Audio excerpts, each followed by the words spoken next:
luas areanya sekitar 400 meter. 400 meter persegi. Cuma 400 nggak luas ya. Produksinya dalam 1 bulan bisa berapa banyak Pak Dadan? Kira-kira 1 bulan ini bisa 1,7 ton. 1,7 ton dalam lahan yang hanya 400. Kalau diuangkan itu Pak, 1,7 ton. Itu berapa uangnya Pak?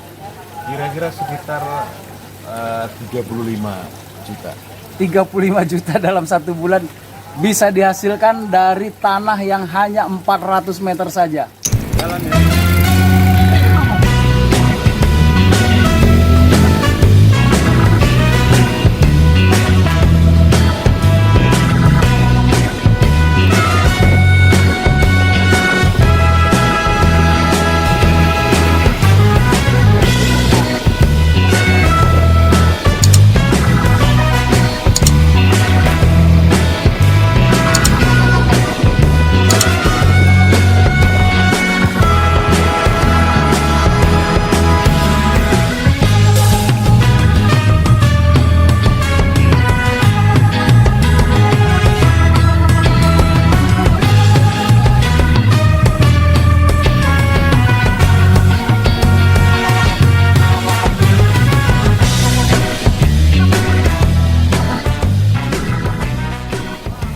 Selamat pagi pemirsa Citerpedia. Kali ini kita berada di GI Farm Hidro, yaitu kebun sayur hidroponik yang ada di Pasir Laja, Kecamatan Sukaraja, Bogor. Bersama kita sekarang Pak Dadan selaku konsultan dan pembimbing di hidroponik GI Farm ini. Untuk lebih jelasnya tentang bagaimana bertani hidroponik, kita ngobrol-ngobrol dengan Pak Dadan.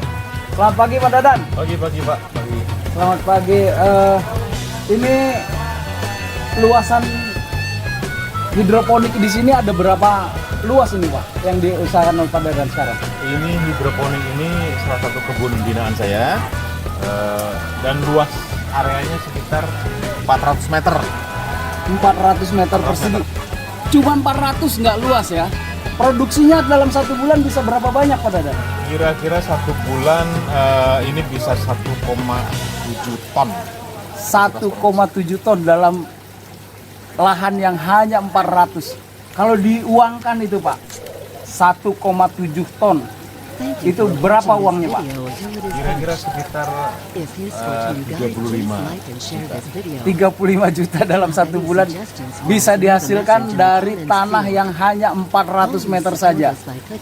Ini luar biasa Pak Dadan. Mudah-mudahan bisa menarik minat orang-orang yang belum terjun ke dunia hidroponik. Ini yang kita lihat sekarang ini tanaman apa nih Pak Dadan? Nah ini adalah kangkung ya, Iya. yang usianya baru sekitar 2 minggu ya. Iya. Ini kita akan panen di usia sekitar 17 sampai 20 hari.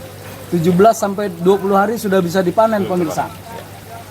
Terus selain kangkung ada apa lagi yang ditanam Pak Dadan? Kita ada ini namanya pakcoy.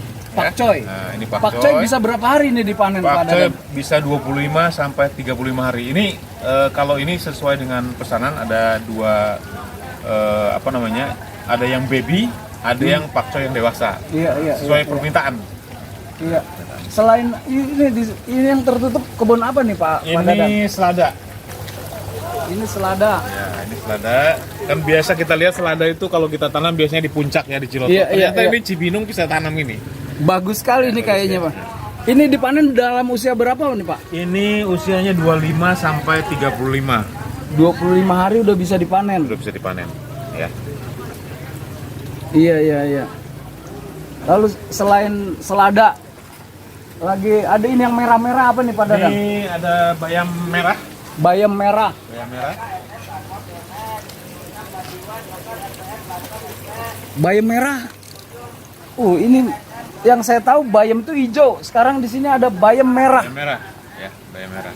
Ini ada apa sih perbedaan khasiatnya nggak nih, bayam merah dengan bayam hijau? Biasanya dimanfaatkan biasanya untuk mereka yang kurang darah biasanya. Oh, untuk yang kurang darah bisa lebih banyak mengkonsumsi bayam merah. Ya. Kemudian ini ada namanya sioma, Sioma. jenisnya selada juga, tapi seladanya wangi nih. Oh gitu. Wangi Dia- pandan. Dia panjang. Ya. Wangi pandan. Panjang-panjang selada. Ini udah usia berapa nih Pak Dadan? Ini kira-kira sekitar 25 hari nih. Bentar lagi 25 panen. hari. Kalau usia panennya 35 hari. 35 hari. Ini dalam kebun yang sebegini kecil bisa 1,7 ton produksinya per hari dengan hasil rupiah kurang lebih kisaran di 35 juta rupiah. Menarik sekali. Kita terus tanya-tanya Pak Dadan supaya kita tahu lebih banyak tentang hidroponik. Itu kebun kebun pembibitan Pak Dadan kelihatannya. Ini adalah meja semai. Ya. Meja semai. Jadi meja semai ini tanaman yang belum pindah ke meja produksi. Jadi ini adalah meja semai yang tadi kita lihat adalah meja produksi. Iya. Biasanya ada ditandai dengan daun ya. Iya. Jadi ada daun ini namanya daun kotil Iya. ya, atau daun lembaga. Kemudian ini daun yang kedua dan ketiga namanya daun sejati. Iya, iya. Nah, minimal paling tidak memiliki 2 daun sejati, tanaman sudah bisa dipindah ke area produksi. Oh gitu. Ya. Itu di usia tanam berapa itu Pak? Kira-kira dari usia 5 sampai 8 hari sudah bisa kita pindah. Oh, Sesuai tergantung juga jenis tanamannya. Iya. Kalau ini Bayam merah. bayam merah. Ini bayam merah, ini selada. selada. Selada, ya. Kemudian ini cesim. Ini selada romain. Iya, iya. Selada romain. Kemudian ini bayam hijau. Ya, bayam hijau.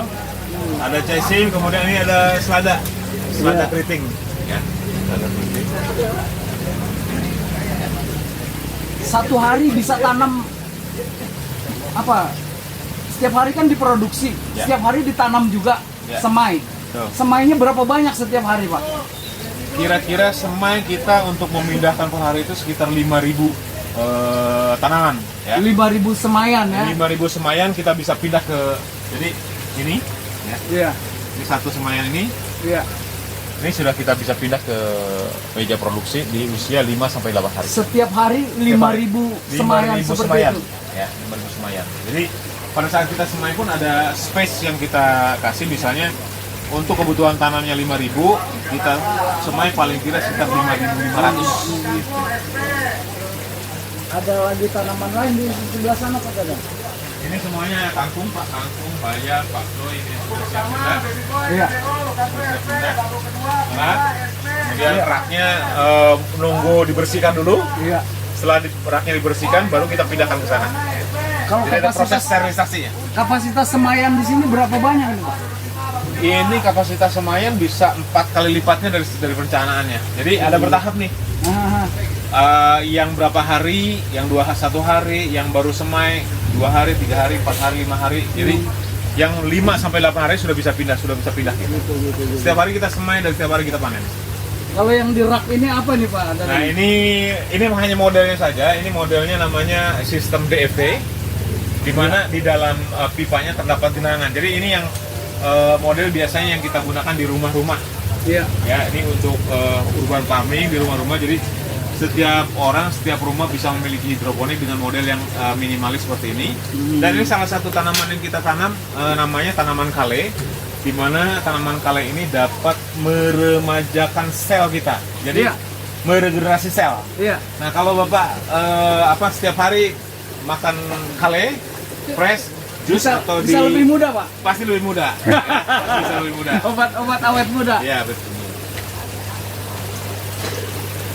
Kalau media tanamnya nih Kang, kalau saya lihat ini kan bukan tanah ya, seperti serat plastik apa namanya nih Kang? Baik, ini namanya media tanamnya adalah rock wool karena ini budidaya hidroponik.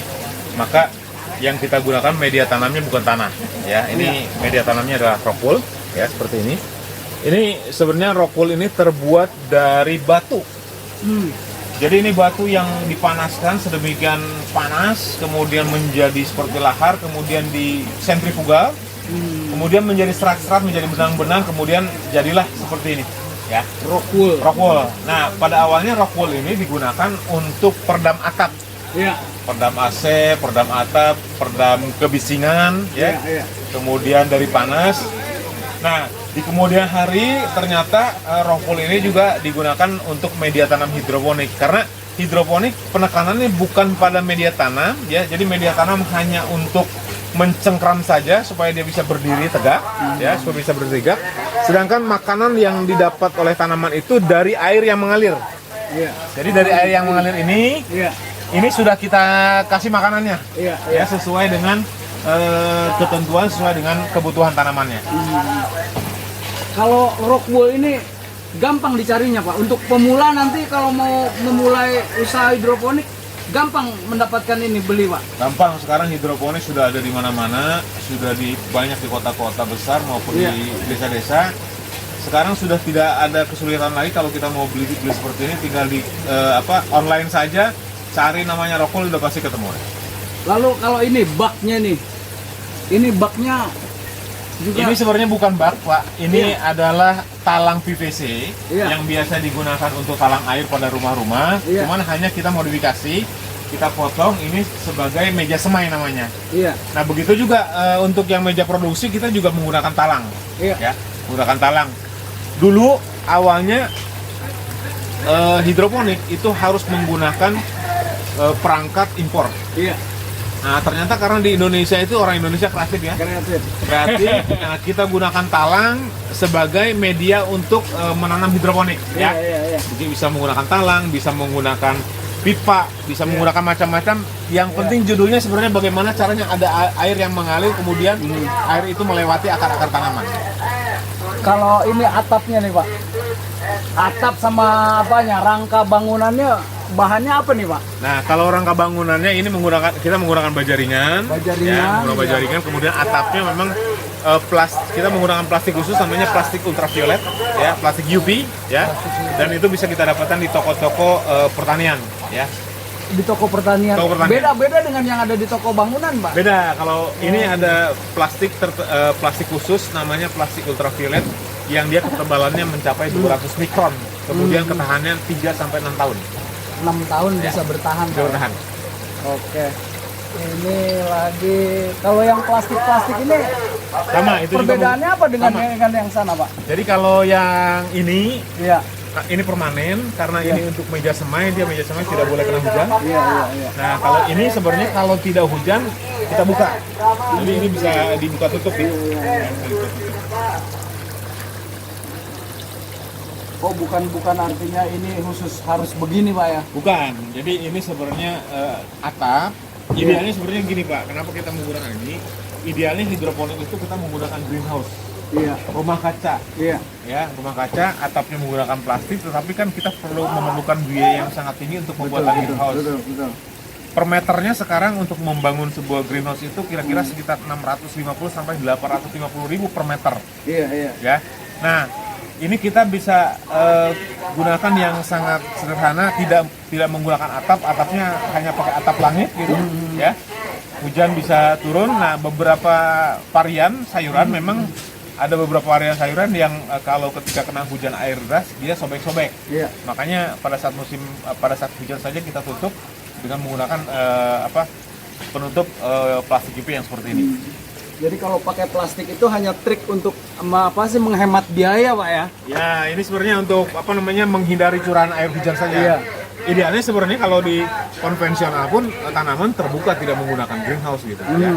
Tapi memang untuk hidroponik yang betul-betul dengan mereka yang memiliki modal tinggi, mereka menggunakan greenhouse segala macam, tapi kita dengan yang seperti ini saja, dengan cara yang sederhana, dengan alat yang sederhana, dengan ada bahan yang sangat sederhana, ya, kita bisa berhidroponik dengan kualitas yang sangat baik. Terus kita mau lihat pompa Pak. Saya lihat ini kan ada air mengalir nih keluar dari sini nih. Ya, Ada nozzle mengeluarkan air. ya ini sebenarnya Ini input. bisa keluar air terus dari mana Nah, penggeraknya? ini ada Pak? pompanya Pak. Ada Oh, pompanya pompanya ya. Jadi di sini ada tandon.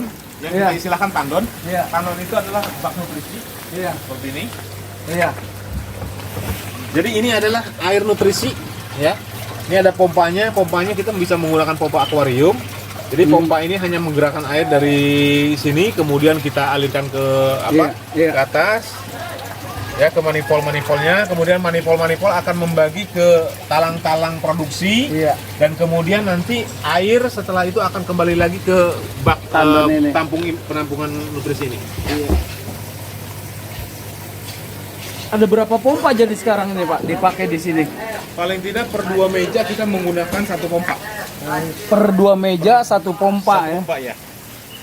Kemudian trik yang kita gunakan adalah pada saat hujan, maka si pompanya kita matikan. Kemudian ada flow air yang ketika dia hujan, dia akan kita buka flow-nya. Iya. Seperti ini misalnya ya. Iya. Pada saat air hujan, ini flow yang masuk ke bak nutrisi kita tutup. Iya, ditutup.